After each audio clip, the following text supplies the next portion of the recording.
Okay. Hey, you guys. Welcome, welcome, welcome. Um, let's jump right in here, and then I'll tell you what's coming up here. So we're looking at John chapter 12, and we're gonna start with we're gonna just read through the first 11 verses, and then we'll just get into a couple quick things for today. So in 12:1, it says that Jesus came to Bethany 6 days before the Passover, where Lazarus was. They stayed in Bethany. And when Jesus had raised from the dead that Lazarus, so they made him a supper there, and Martha was serving, but Lazarus was one of these reclining at the table with him.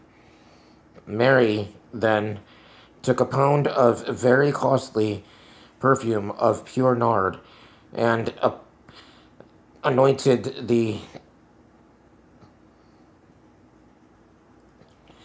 feet of Jesus and wiped his feet with her hair.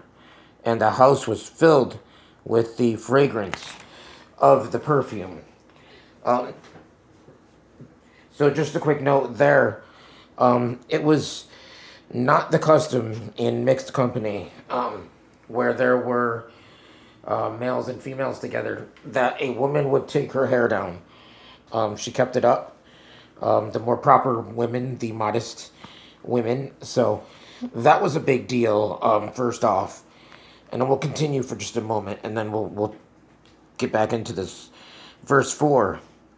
But Judas Iscariot, one of the disciples, who was intending to betray him, said, "Why was this perfume not sold for 300 denarii and given to poor people?"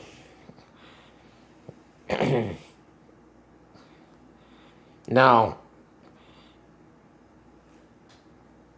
he said this not because he was concerned about the poor, but because he was a thief. And as he had the money box, it says, um, he used to puffer what was put in it. So he would take from it and he would steal out of the box, pilfer, and yeah. So he would take out of the box constantly. He would embezzle, basically. He took funds that were given to them. Therefore, Jesus said, "Let her alone, so that she may keep it for the day of my burial." Verse 8. For you always have the poor with you, but you do not always have me. Okay, and then verse 9. The large crowd of the Jews uh, that learned that he was there had came, not for Jesus' sake, but so that they may also see Lazarus, whom he raised from the dead. Um, but the chief priests planned to put Lazarus to death also, because on account of him, many of the Jews were going away and were listening to Jesus. So, okay, there's a few things going on here. You have Judas, who was very upset because in his mind, they could have got some more money for that. And which means that he then could have taken some more money for his pocket. And Jesus had said, and we see this as we turn from the first 11 chapters of John to these now he, all along he had been saying uh, for it is not my hour. And this, for the first time, we're going to see that he says, it is now my hour. My hour has come. And he's been talking about his death. They've been looking to seize him for the whole time. And he kept disappearing when he healed the blind man and the man that couldn't walk. He had done so many miracles that they were trying to catch him all the time, and they were not able. And he said that it was because his hour had not yet come. Well, now it's come. And he had just said in here to Judas, who probably didn't even give it a thought, once again, that Jesus was saying his burial. He knew he was going to die. So they were probably, they were friends of his. It was a big deal, and the reason that they wanted to put Lazarus to death was, it's not that, nobody had ever been raised from the dead before, but the thing is, if you read back that in chapter 11, Lazarus was dead for 4 days. He was already starting to decompose without getting gross. And so this was a big deal to be raised from the dead at that point. And Jesus did it on purpose to show the power that he has over death. And he's going to show it again in a week when we celebrate Easter or Resurrection Sunday. We're going to see once again that he has power over death.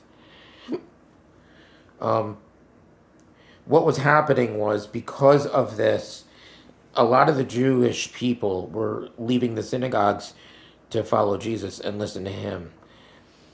And the rulers, the Jewish rulers, and I'm going to refer back to it every so often, but Matthew 23 is really big, that there's several things that he has against them.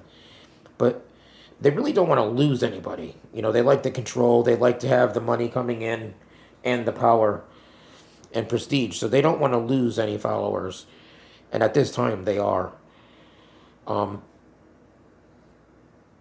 So another thing that I learned in reading up and with Bethany, if you're on the eastern side of the temple, where the Temple Mount is, and you're facing the Mount of Olives, you look to the right and there's like a road that'll go around on the right side of the mountain. You go back that way to about 2 miles, 2.5 miles, and you will be in Bethany. Well, apparently, Jesus had friends in Bethany, and so they would stay there. They would come into town, into Jerusalem, and do what they did at the temple. Jesus would preach the miracles, but they would kind of have their home base in Bethany. So they stayed there, and you're going to see that as we talk about the events of this next week. Now, what I'm going to do is this, and I mentioned it in my last video, but if you missed it, here it is. Again, I'm going to do a short video each day for this week, and whatever your church calls it. We always called it Passion Week. Some churches call it Holy Week. But we met on Friday. We met on Thursday to take communion together for the breaking of bread, and we had a meal in my church. I relocated and I'm coming back, and I'm hoping to get back to doing that now that New York is finally opening up a bit. But we celebrated together, and then we met for that Thursday night in honor of the Last Supper, and we celebrated Palm Sunday. But we're going to talk more about that as we go. But we start today, and I talk about Palm Sunday tomorrow, but you have to tune in tomorrow, Monday morning, to find out why. But as of right now, it is 6 days before the Passover. People are starting to crowd into the town. Pilate's going to be heading over. He is the governor, and he's kind of the go-between between the Jewish people and Rome. He oversees that area. And Passover was huge. We're going to talk a little bit about the Passover. And I'll show you why, but it's believed that, over 2 million people showed up for this. I mean, it was huge. It was a large crowd that would gather in this area. So he would bring some soldiers, not, for fighting and whatever, but just kind of like peacekeepers. Like they would be uh, police on horseback, and they wanted to keep the peace because if anything came about in Jerusalem during this time, it was on Pilate's head. So he really wanted to make sure that nothing broke out, no rioting, nothing broke out over this next week as the people celebrated the Passover. Um, if you're not familiar with the story of the Passover, I refer you back to Exodus 12, and you can read that between now and tomorrow. But so 6 days, they're going to need time for preparation. We're going to talk about each day, what happened on each day, 2,000 years ago, 2008 years ago, actually. And we're going to get into the different things with that. And each day I'm going to cover the events of so tomorrow when we come back on Monday and I do a video for you, I'm going to tell you what happened during Passion Week that Monday. So we're going to go through that, and I'm going to go through John, but I'm going to refer you to the other Gospels as well, because in Matthew 21 you can catch the narrative. Mark, I believe it starts in 9, and Luke, I believe it starts in 21. 19, it starts in 19. So definitely check it out. But what we're going to see, and as we progress through this section, beginning with this chapter 12, going all the way through 19, we're going to have the events of the last week of Jesus' life. And we're going to talk about this. So I encourage you, this was a short one, but I encourage you to come back tomorrow morning and check in and look every day this week in Sword and Spirit, the playlist here on the Aaron Matthews YouTube channel, because I'm going to put a video up every day. And I encourage you, if you haven't done so yet, subscribe and click the bell, because every time something comes on, you'll be notified. Share these videos with your friends. And God bless you guys. I will see you tomorrow. We begin Passion Week. God bless.